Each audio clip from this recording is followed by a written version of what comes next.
Hello, नमस्कार, प्रणाम, हर हर महादेव। मैं प्रतीक राज सिंह आप सभी का स्वागत करता हूं मेरे यूट्यूब चैनल समाज सेवक प्रतीक पे। एक्चुअली मैं आज बिहार के समस्तीपुर ज़िला में घटित हुए एक बहुत ही दुखद और बहुत ही अफसोसजनक मुद्दे पे लेके अपना वीडियो बना रहा हूं। आप सभी को पता है कि बिहार के समस्तीपुर ज़िला में एक घटना घटी है ब्राह्मण परिवार में जिनका नाम है मनोज झा। और मनोज झा ने अपने पूरे परिवार के साथ यानी कि 2 बेटे, अपनी पत्नी, अपनी माताजी और खुद उन्होंने आत्महत्या किया है। अब उन्होंने अपने परिवार के साथ आत्महत्या क्यों किया है, इस बारे में बहुत सारे लोग अपनी अपनी बातें, अपने अपने विचार रख रहे हैं। कुछ लोग ये बोल रहे हैं कि भूखमरी के वजह से उन्होंने आत्महत्या करने का सोचा। कुछ लोग ये बोल रहे हैं कि किसान मतलब कि खेती में बहुत सारी दिक्कतें हो रही थी खेती करने में, इस वजह से उन्होंने आत्महत्या करने का सोचा होगा। या कुछ लोगों का ये भी कहना है कि रोज़गार नहीं था, प्रॉब्लम्स थी, पैसों की दिक्कतें थी, इस वजह से उन्होंने अपने परिवार के साथ आत्महत्या करने का सोचा होगा। तो ये बहुत ही दुखद है। अगर किसी के भी लाइफ में अगर इस टाइप की घटना होती है या किसी की भी लाइफ में इतनी प्रॉब्लम्स आती है तो ये बहुत ही पीड़ादायक, बहुत ही दुखदायक, बहुत ही मतलब कि चिंतनीय विषय है। और हम समझ सकते हैं उस परिवार के दुख को, हम समझ सकते हैं और हम ये चाहेंगे कि ऐसा किसी के भी परिवार में ना हो, किसी के भी फैमिली में किसी को भी ऐसी प्रॉब्लम्स ना हो। तो दुख इस बात का है, हम लोग सोचते हैं, विचार करते हैं, उस पर डिस्कस करते हैं कि ऐसा क्यों उन्होंने किया होगा। तो जितना मैं अंडरस्टैंड कर पा रहा हूँ अपनी सोच के हिसाब से, मुझे ऐसा लगता होगा कि मनोज झा जी बहुत ज़्यादा कर्ज से दब गए होंगे। नहीं होता है कि जब इंसान को अपनी जीवन को चलाने के लिए या किसी काम को करने के लिए ज़रूरत की जो चीज़ें होती है या जो पैसों की ज़रूरत होती है, वो पैसा नहीं हो पाने की वजह से कोई भी अपने आसपास अपने गांव में जो धनी लोग होते हैं उनसे कर्ज ले लेते हैं और कर्ज लेके अपनी काम को उस टाइम पे कर लेते हैं। बाद फिर वो सोचते हैं कि मैं जब कमाऊंगा, जब मेरे पास इनकम हो गया तो मैं सूद समेत, ब्याज समेत वापस कर दूंगा। मेरा जैसा सोचना है, आकलन करना है, मुझे ऐसा लग रहा है कि उन्होंने सुसाइड इसी वजह से किया होगा कि उनके पास, उनके ऊपर बहुत ज़्यादा कर्ज हो गया होगा, उनके लिमिट से ज़्यादा, उनके औकात से ज़्यादा वो कर्ज हो गया होगा और कर्ज का ब्याज इतना ज़्यादा बढ़ गया होगा कि वो देने में सक्षम नहीं हो पाए होंगे। और बिहार में रोज़गार नहीं होने की वजह से, बिहार में कंपनीज नहीं होने की वजह से, काम नहीं होने की वजह से, भाई इंसान जब कमाएगा नहीं तो मतलब अपने जीवन को कैसे चलाएगा। किसी से कर्ज लिया है तो उस पैसे को वापस कैसे करेगा।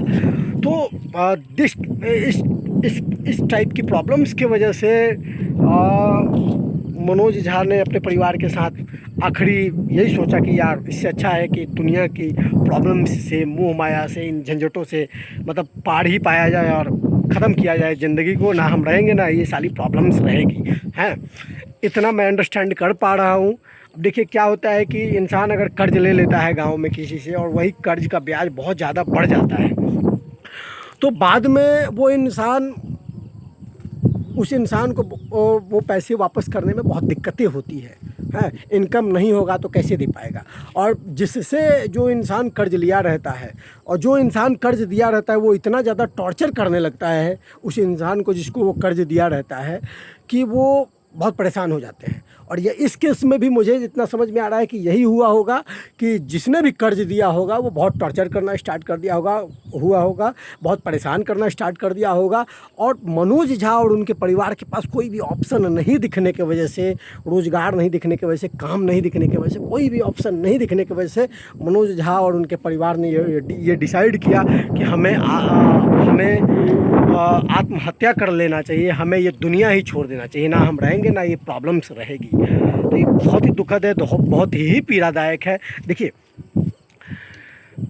बिहार में रोज़गार की दिक्कत है, कंपनीज नहीं है,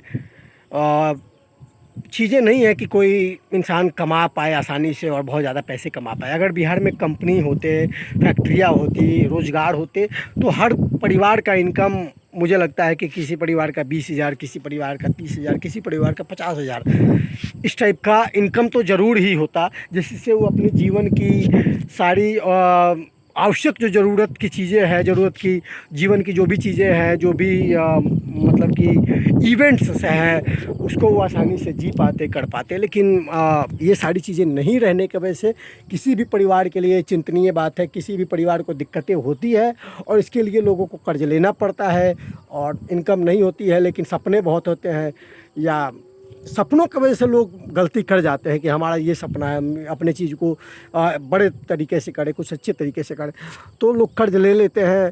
फिर इनकम नहीं हो पाने के वजह से देने में दिक्कतें होने लगती है। तो मुझे भी ऐसा ही लग रहा है कि मनोज झा के साथ में भी और उनके परिवार के साथ में भी यही हुआ होगा। वो मतलब कि सक्षम नहीं होंगे कर्ज के पैसे वापस कर पाने में, उनके पास कोई ऑप्शंस नहीं दिख रहे होंगे, जिसके वजह से उन्होंने डिसाइड किया होगा कि इससे अच्छा है कि दुनिया ही छोड़ देते हैं।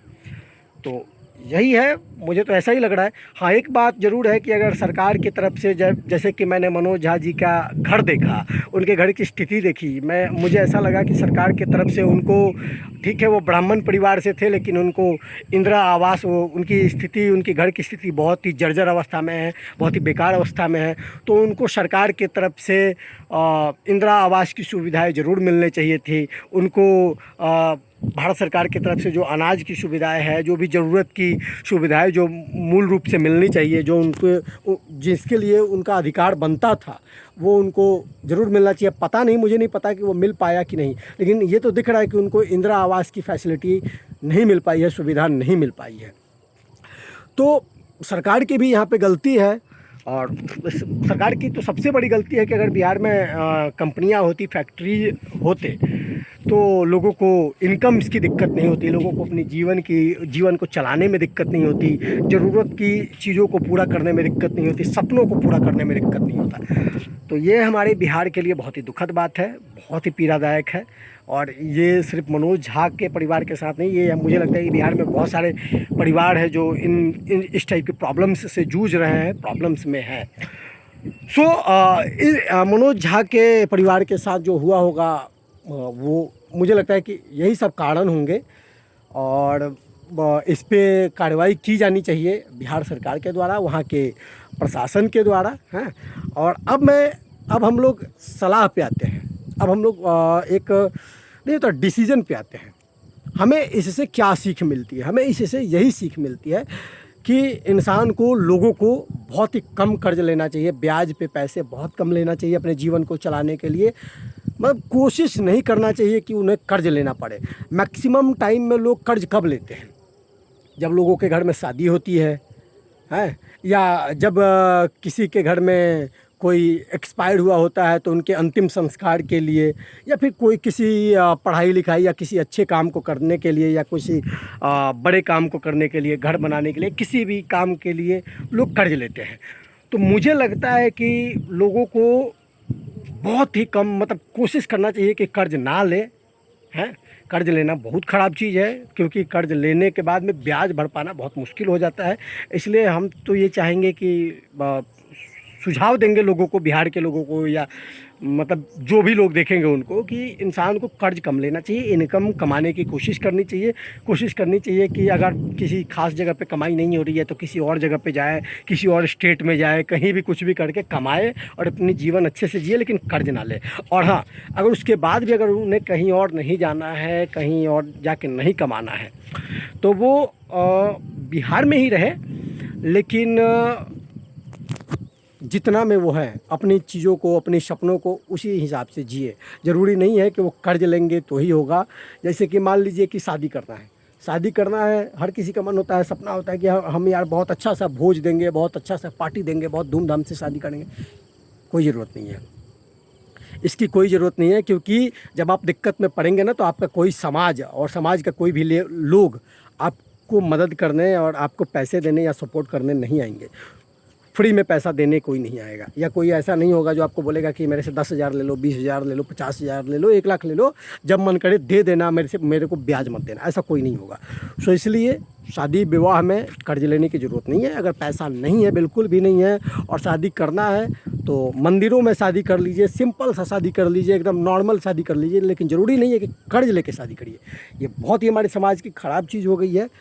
और श्राद्ध कर्म भी अगर मतलब कि अंतिम संस्कार भी अगर किसी का करना है, किसी के घर में सक्षम नहीं है, कोई पैसा नहीं है, दिक्कतें हैं, तो ज़रूरी नहीं है कि आप अपने गांव भर के लोगों को अंतिम संस्कार पे मतलब कि खाना खिलाइए, भोज जो होता है भोजन कराइए, ये सब इसकी ज़रूरत नहीं। एकदम सिंपल सा आप अंतिम संस्कार कीजिए, 5 पंडितों को बुलाइए और खिलाइए, बात ख़त्म कीजिए। तो इसलिए हम लोगों को अपने फालतू के खर्चों पे लोगों को मतलब जो लोग आर्थिक प्रॉब्लम्स से जूझ रहे हैं, जो परिवार आर्थिक प्रॉब्लम्स से अभी जूझ रहे हैं, परेशान हैं, उनके लिए कि सिंपल लाइफ जीना चाहिए, जितना में है उतना में ही जीजिए। कर्ज लेने से, परेशान होने से, डिस्टर्ब होने से अच्छा है कि जितना में है उतना में ही जीजिए, और अपनी चीज़ों को दिमाग लगा के अच्छे से यूज कीजिए, अपने जीवन को अच्छे से यूज कीजिए, सिंपल लाइफ जीजिए। So thank you so much. अगर मेरा वीडियो अच्छा लगे, मेरी बातें अच्छी लगे, तो आप सब मुझे पूरा उम्मीद है कि सपोर्ट करिएगा, मेरे वीडियो को लाइक कीजिएगा, शेयर करिएगा और सब्सक्राइब भी करिएगा। थैंक यू सो मच यार, थैंक यू सो मच भाई लोग।